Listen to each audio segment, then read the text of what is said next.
क्या सच में ऑपरेशन सिंदूर में हमारे कुछ फाइटर जेट क्षतिग्रस्त हुए थे क्या? कितनी सच्चाई है इसमें, जरा बताइए।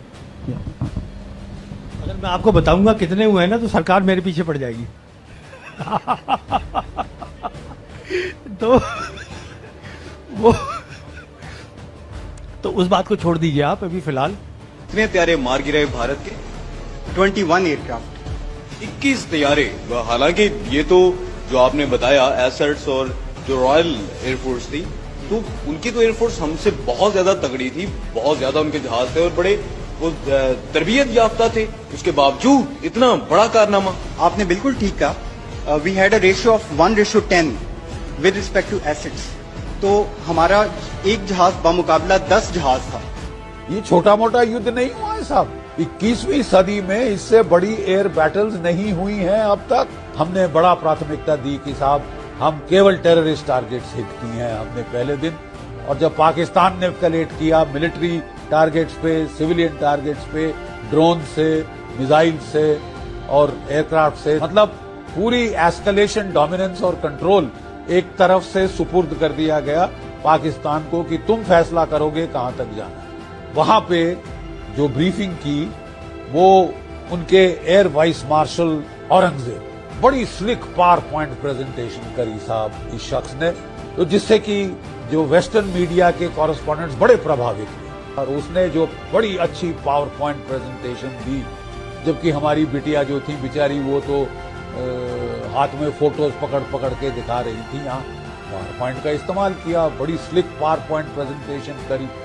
7 तारीख को हो क्या रहा जनाब? 7 तारीख को हमला तो हो चुका था साहब आधे घंटे में।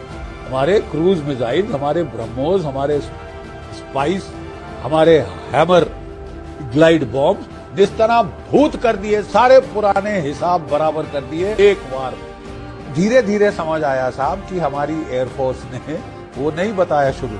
अगली बार हमको सोचना पड़ेगा कि इस टाइप का कंस्ट्रेंट हमें लेना चाहिए कि नहीं लेना चाहिए। बल्कि हमें जानकारी थी, लेकिन वो ऑपरेशनल कैपेबिलिटी उनकी अभी तक हमें पता नहीं था, क्योंकि एक्शन कहीं भी देखे नहीं थे किसी भी वॉर थिएटर में। तो अब पहली बार ये उभर कर आ रहा है कि ये सब काफी सोफिस्टिकेटेड है और इंटीग्रेटेड है। और चाइनीज जो है पूरा जैसा मछली पकड़ते हैं छाल जाल, उसी तरह बिछाए हैं जाल। तो हमारे एयरफोर्स को ट्रैप करने की ये बहुत बड़ी जाल सैटेलाइट से लिंक के AI से लिंक के जो है पहली बार हमें पता चल रहा है कि ये हमारे बस की बात नहीं थी।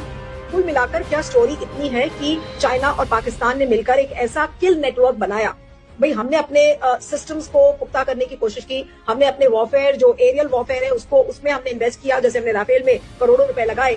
लेकिन चाइना और पाकिस्तान ने मिलकर एक ऐसे नेटवर्क, एक ऐसे इनविजिबल नेटवर्क को जो कि दिखता नहीं है, और हमारे पायलट उसी में शायद फंस गए। टेलीग्राफ की स्टोरी ये कहती है कि there was an invisible network all around because of which हमारे पायलट समझ नहीं पाए।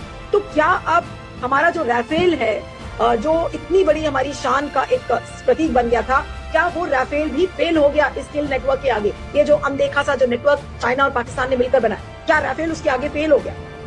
जी, लगता तो यही है कि हमारे राफेल जो सबसे सोफिस्टिकेटेड माने जाते थे और काफी महंगे एयरक्राफ्ट फाइटर जेट्स हैं, वो मुकाबले में नहीं आए और उनको ऑलमोस्ट ग्राउंड कर दिया गया है बोलते।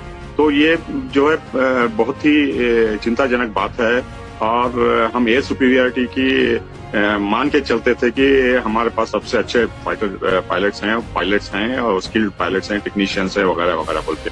लेकिन अब पता चल रहा है कि चाइनीज जो है वो हमारे से स्मार्ट निकले और पाकिस्तानी पायलट्स भी इसको अच्छी तरह इंटीग्रेट करके ट्रेनिंग से लेके यूज करने लगे और हमें चौंका दिए इस रिपोर्ट के मुताबिक। तो हमें गहराई से जाना होगा कि ये हमारी एयर सुपीरियरिटी सिर्फ पाकिस्तान के साथ हुई है या अगले जंग में चीन के साथ अगर कुछ मुठभेड़ होती है हिमालयाज में या अरुणाचल से लेके लद्दाख के बॉर्डर तक, इतना तवील बॉर्डर, तो हम इससे कैसा जूझेंगे और हमको क्या क्या तैयारी करना है। साया खुदाए जुल्जलाल तर्जुमाने माजी शान हाल